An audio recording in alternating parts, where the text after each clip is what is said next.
Hello friends, welcome back to our channel simple solutions. स्वागत है आपका हमारे चैनल सिंपल सॉल्यूशंस पे, जिस पे हम चला रहे हैं एक माइक्रोसॉफ्ट एक्सेल का training programme basic to advance, जो आपको हिंदी में हम ट्रेन करते हुए एक्सेल के बेसिक कॉन्सेप्ट से लेके एक्सपर्टीज़ की तरफ लेकर जा रहे हैं। आज हम फिर एक नया टॉपिक सीखेंगे दोस्तों। लेकर चलता हूँ मैं आपको अपने कंप्यूटर स्क्रीन पे और सिखाते हैं हम आपको एक नया टॉपिक जिसका नाम है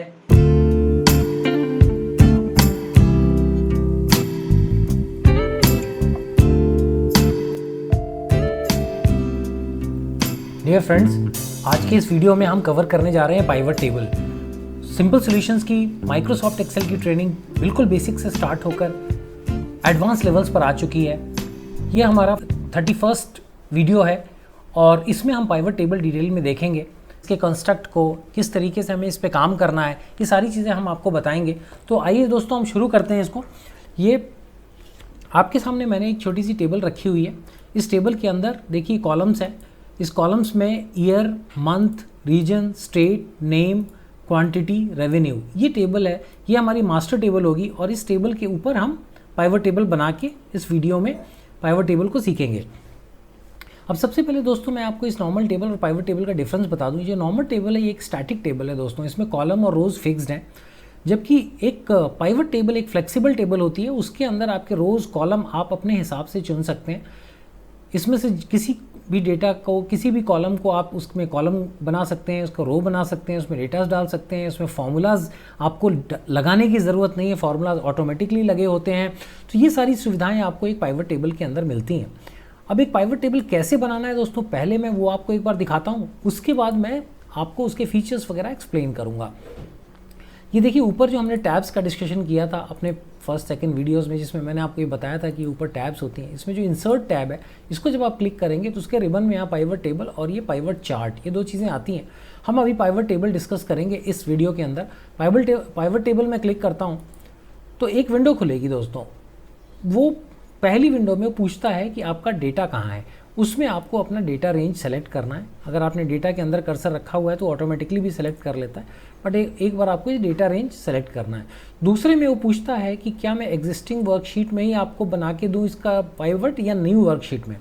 आप कुछ भी क्लिक करें, न्यू वर्कशीट बोलेंगे तो एक नई शीट बना देगा। हम एग्जिस्टिंग वर्कशीट के अंदर इसको बनाते हैं दोस्तों, और इस जगह पे हम नई पाइवट टेबल इनसे मांगते हैं।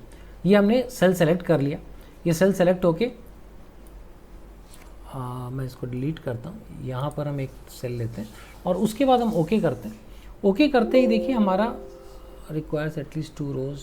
ओके, जो टेबल का सिलेक्शन था वो हमारा गलत हो गया है। वो टेबल का सिलेक्शन ये हमें लेना है। ये टेबल का सिलेक्शन किया था, समहाउ वो अनसेलेक्ट हो गया। उसके बाद हम यहाँ पर जाके हमने ये पाइवट टेबल की पोजीशन बता दी।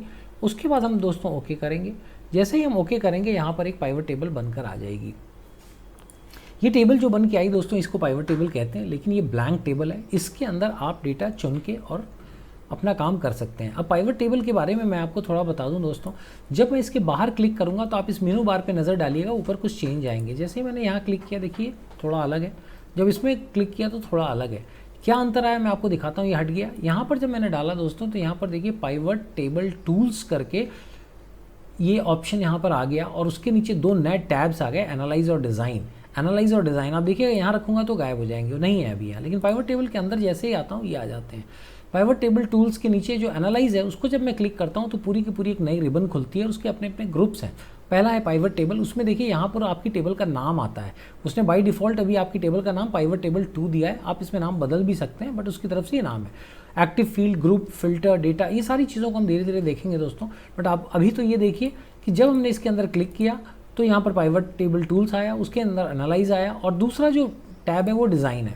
डिज़ाइन टैब को जब आप क्लिक करते हैं दोस्तों तो इसके अंदर टेबल को डिज़ाइन देने का, अलग अलग कलर्स देने का ऑप्शन, उसके बाद टेबल में जो डेटा आप प्रेजेंट करेंगे उसके कुछ ऑप्शंस हैं। इसको भी हम धीरे धीरे देखेंगे दोस्तों इस वीडियो में। तो आपने ये देखा कि किस तरीके से ऊपर आपके पास एडिशनल चीज़ें आ रही हैं जो आपको इस टेबल को बनाने में मदद करेंगी। उसके बाद दोस्तों मैं आपको बता दूं कि यहाँ पर ये इस टेबल के अंदर जब आपको डेटा लाना है तो उसके लिए यहाँ पर आपको एक फील्ड लिस्ट की ज़रूरत है। जो लिस्ट आपको शुरू में दिख रही थी मैंने उसको क्लोज कर दिया था, उसको मैं ला के दिखाता हूँ। ये जब एनालाइज आप प्रेस करेंगे, इसमें शो का जहाँ पर ऑप्शन है उसमें टॉप पे फील्ड लिस्ट है। जब आप फील्ड लिस्ट को क्लिक करेंगे तो देखिए ये लिस्ट निकल कर यहाँ पर आ जाएगी। और ये लिस्ट जब यहाँ पर निकल के आ जाती है तो फिर आप इसके अंदर काम कर सकेंगे। यहाँ से आप जब क्रॉस करेंगे तो लिस्ट बंद हो जाती है, यहाँ फील्ड लिस्ट को क्लिक करेंगे तो लिस्ट आ जाती है। इसमें देखिए 4 विंडोज़ यहाँ पर और एक ये 5 है, लेकिन इसके अलग अलग ऑप्शंस व्यूज़ के यहाँ पर है। कभी गलती से आपसे ये प्रेस हो गया तो आपके वो नीचे के 4 विंडोज़ चले जाते हैं जिसमें आपको काम करना है। तो आप वो देख के परेशान ना हो, घबराएं ना, आप यहाँ पर जाके सिंपली अपना ऑप्शन पहला वाला चुन लेंगे तो ये वापस आ जाएगा। तो आपने देखा दोस्तों, फील्ड लिस्ट जब आपको इसके अंदर टेबल बनानी है तो पहली चीज़ आपको फील्ड लिस्ट चाहिए। फील्ड लिस्ट आपने यहाँ से प्रेस किया, उसके व्यूज़ को आप यहाँ से चेंज कर सकते हैं। ये चीज़ें आपने देख ली। अब मैं आपको टेबल बना के दिखाता हूँ। एक बार आपको टेबल बना के दिखाता हूँ, फिर आपको ये समझ में आएगा। ये देखिए इसका कंस्ट्रक्ट इस प्रकार से है कि ये जो टेबल है उसके अंदर ये पाइवट टेबल फील्ड्स आई, ये आपको टेबल डिज़ाइन करने में हेल्प करेगी। इसके अंदर यहाँ पर अगर आप देखेंगे तो जो मैं आपसे कह रहा था, यहाँ पे कॉलम्स की बात कर रहा था कि इसमें कॉलम्स डेटा में यहाँ पर दिया हुआ है। ये सारे कॉलम्स आप देखिए यहाँ पर ये ऑप्शंस के रूप में है। Year, month, region, state, name, quantity, revenue, year, month, region, ये सारे के सारे यहाँ पर ऑप्शंस यहाँ पर आपको अवेलेबल हैं, जिनको आप पिक और ड्रॉप करके यहाँ पर अपनी टेबल बनाएंगे। उसके बाद नीचे 4 चीज़ें आप जानते हैं, किसी भी टेबल में रोज़ होते हैं और कॉलम्स होते हैं। ये कॉलम और रोज़ हैं और यहाँ पर वैल्यूज़ हैं और ये फिल्टर्स लगे हुए हैं।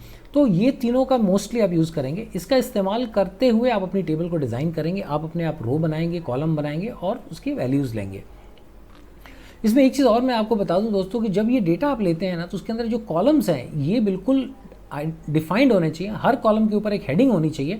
आप 2 कॉलम्स अगर मर्ज कर देंगे तो फिर आपको पाइवट लगाना मुश्किल हो जाएगा। इसलिए आपका हर एक जो टेबल, जो आपकी मास्टर टेबल है, इसके अंदर आप इंश्योर करिए कि सारे जो कॉलम्स हैं वो वेल डिफाइंड हो और उनके ऊपर उनकी हेडिंग्स हो। उसके बाद आपकी ये पाइवट टेबल प्रॉपरली बन पाएगी। अब देखिए दोस्तों, मैं एक बना के दिखाता हूँ आपको। यहाँ से मैंने इसके अंदर अपने पास सारी चीज़ें, मैं ईयर को उठा के रोज़ कॉलम में, रोज़ में डालता हूँ। जैसे ही मैंने यहाँ पे डाला, देखिए उस टेबल के अंदर ये रोज़ आ गई 17, 18, 18, 19, 19, 20। यहाँ पर देख के आपको समझ में नहीं आ रहा कितने ईयर्स हैं। यहाँ पे इसने बता दिया इसमें 3 ही साल है। इसके अंदर अगर आपको कुछ डालना है, मान लीजिए आप अपने प्रोडक्ट की सेल की क्वांटिटी देखना चाहते हैं कि कितनी क्वांटिटी सेल हुई है, यहाँ पर आप लगाएंगे। इसके सामने आ गया किस साल में आपका कितना माल बिका है, क्वांटिटी आ गया। इसमें आप अगर रेवेन्यू को उठा के इसके नीचे लगा देंगे तो सामने उसका रेवेन्यू भी बन के आ गया। तो कितनी आसानी से देखिए दोस्तों, इसके अंदर से आपने निकाल के टेबल बना ली और अब आप इसको कॉपी पेस्ट करके इस डेटा को भेज दीजिए। पाइवट टेबल आपकी बेसिकली यहाँ बची हुई है। जैसे ही आप इसको वापस करेंगे, इन चीज़ों को जैसे ही आप इनको वापस करेंगे, आप ये देखेंगे कि आपकी टेबल गायब हो गई और आपका पाइवट टेबल का स्ट्रक्चर रह गया। उसके बाद देखिए, अगर आप इसमें रीजन उठाना चाहते हैं तो यहाँ पे आप रीजन डाल लीजिए। अब पहले आपने ईयर वाइज देख लिया डेटा, अब आप रीजन देखिए, ईस्ट, नॉर्थ, साउथ, वेस्ट। यहाँ पे जाके आप अपनी सेल्स की क्वांटिटी और रेवेन्यूज़ देखना चाहते हैं। आपने क्वांटिटी डाली, उसने बताया इतनी, ईस्ट में इतना बिका था, नॉर्थ में इतना बिका था, साउथ में इतना बिका था। आपने उसके आगे रेवेन्यू डाल दिया, उसने बता दिया आपको कि इस प्रकार से इसमें सेल हुई थी। अगर आपको इसके नीचे स्टेट्स भी लगाना है तो आपको कुछ एफर्ट करने की ज़रूरत नहीं है। इसको ला के आप इसके नीचे फिट कर दीजिए तो उसने आपको बता दिया कि बंगाल, बिहार, इस तरीके से हमारी सेल हुई है। आपको उसके प्रोडक्ट के नाम भी देखने हैं कि कोक से कितना बिका, पेप्सी से कितना, वो आप लगा दीजिए तो उसने फिर वो बंगाल में पेप्सी की सेल हुई, बिहार में फैंटा की सेल हुई, इस तरीके से ये डेटा भी दे देता है। जो चीज़ आपको नहीं देखनी, चलो ये नहीं चाहिए मेरे को, इसको आप वापस करिए तो फिर से स्टेट और रीजन की सेल आपके सामने आ गई। बिल्कुल आसान है दोस्तों, क्लिक करना है, उठा के ऊपर छोड़ देना है, ऊपर से लाके नीचे रख देना है। इस प्रकार से आप अपनी टेबल्स को बिल्कुल खेल की तरह बना सकते हैं। बहुत यूज़र फ्रेंडली है, बहुत इजी है, बहुत कन्वीनियंट है।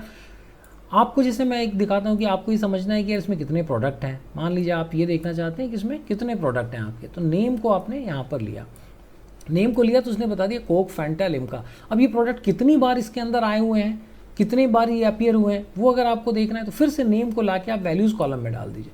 तो बता रहा है कि कोक जो है 4 बार आया है, फैंटा 12 बार आया है, लिम्का 12 बार आया है। इस तरीके से इसके अंदर डेटा कौन सा कितनी बार अवतरित हुआ है, कितनी बार वो डेटा प्रेजेंट है, वो जानने के लिए आप रोज़ में डालिए और वैल्यूज़ में भी उसी चीज़ को डाल दीजिए। जैसे फॉर एग्जाम्पल आप देखना चाहें कि ईयर जो है, ईयर की कितनी काउंट्स कौन से ईयर की आई है, मतलब कितनी बार सेल में अपीयर हुआ है, तो वो अगर आपने ईयर यहाँ पर डाला और फिर आपने ईयर को सामने डाल दिया तो ईयर के यहाँ पर आपको काउंट्स बता देगा कि 12 एंट्रीज़ जो हैं 17-18 की हैं, 18-19 की 11 एंट्रीज़ हैं, 19-20 की 13 एंट्रीज़ हैं। वो आप यहाँ पर एक बार काउंट करके देख भी लें। 17-18 अगर आप यहाँ पे देखेंगे तो ये आपको दिखा रहा है कि 12 एंट्रीज़ है, यहाँ पे 17-18 की 12 एंट्रीज़ आ रही हैं। तो इस तरीके से दोस्तों मैं जो बताना चाह रहा हूँ कि टेबल बहुत ही फ्लेक्सिबल है, बहुत ही आसान है और काम करने में बिल्कुल ईजी है, और इसको काम करते समय आपको बिल्कुल परेशानी नहीं होगी, जबकि रिजल्ट्स इसके अमेजिंग हैं। आपको सिर्फ ड्रैग एंड ड्रॉप सिर्फ इतना करना है और आप अपने मनपसंद की टेबल, मनपसंद की एनालिसिस जो भी आपको यहाँ पर चाहिए वो आप यहाँ पर निकाल के, आपको ईयर हटाना है दोस्तों। मुझे मतलब एक तरीके से देखिए इसमें काम करते हुए आपको आनंद आता है। आपकी जो एनालिसिस है वो इतनी ईजिली होती रहती है। आपने यहाँ पर स्टेट्स उठा लिए, स्टेट्स उठा के वहाँ पर नेम उठा लिया, तो ये बता रहा है कि अलग अलग नाम, मतलब एपी में 3 प्रोडक्ट बिके हैं। अब इन नामों को आप यहाँ लगा लीजिए तो फिर वो उसके नीचे आपको उन प्रोडक्ट्स की डिटेल्स भी दे देता है, और उसी नेम को फिर आप सामने डाल दीजिए तो उनके अकाउंट्स भी उसके सामने लगा देगा।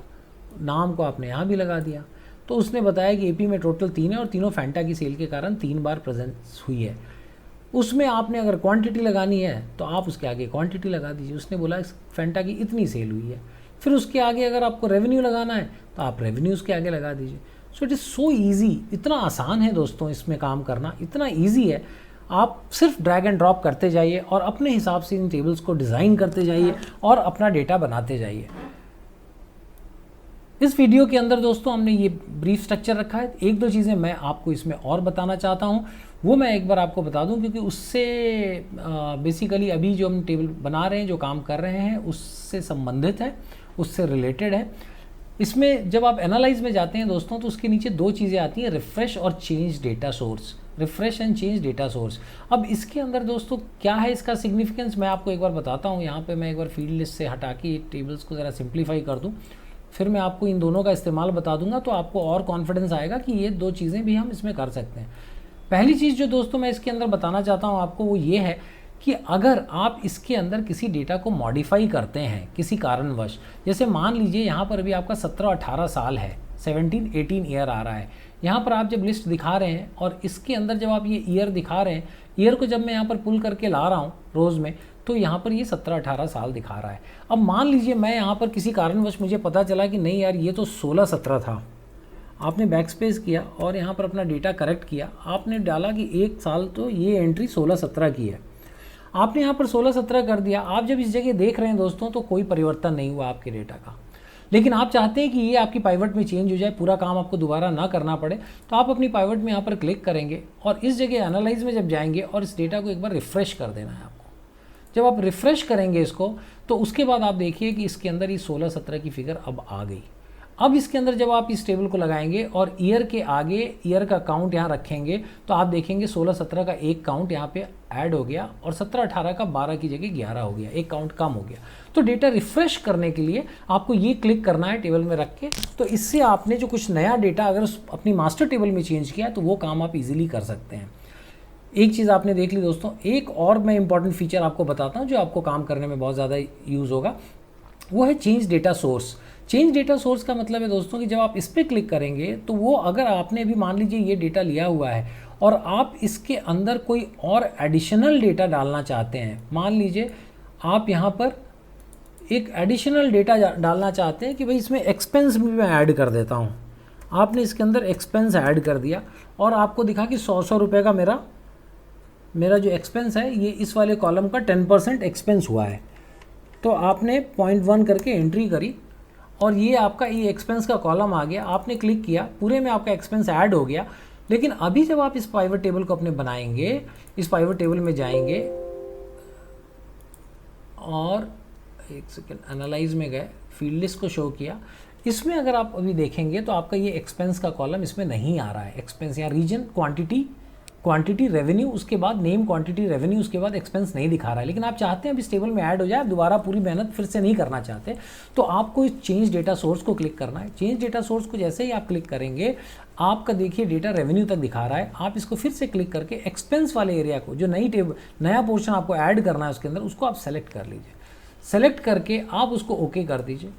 आपने जैसे ही ओके किया, देखिए अब इसके अंदर ये एक्सपेंस नीचे आ गया। रेवेन्यू के बाद आपको यहाँ पर एक्सपेंस विजिबल हो गया, यहाँ पे एक्सपेंस है, यहाँ पर भी एक्सपेंस आ गया। अब आप अपनी टेबल के अंदर एक्सपेंस का भी डेटा निकालना चाहें तो अब आप निकाल सकते हैं। आपने अगर ईयर वाइज यहाँ पर डाला तो ये देखिए आपकी ईयर आ गई यहाँ पर, मैं इसको पतला कर दूं जिससे आपको दिखे। उसके बाद आप चाहते हैं कि ईयर वाइज आपका एक्सपेंस नज़र आ जाए, तो आपने एक्सपेंस यहाँ पर ऐड किया, तो उसने बता दिया कि 550 रुपये 16-17 में जो अभी हमने फिगर्स डाली थी वो उसने टेबल में ले ली, 17-18 में 7205, इस तरीके से ये बता दिया।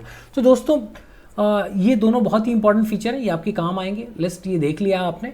उम्मीद करता हूँ ये वीडियो आपको पाइवट टेबल को समझने में आपको मदद मिली इससे, और आपको पाइवट टेबल क्लियर हुआ। इसकी डिटेल में जाएंगे हम अपने नेक्स्ट वीडियोज़ में और पाइवट चार्ट को कवर करेंगे। तो मिलते हैं दोस्तों अगले वीडियो में। आपके पेशेंस और आपके ध्यान के लिए बहुत बहुत धन्यवाद। So thank you so much and let's meet in the next video for further details in pivot table. Thank you so much.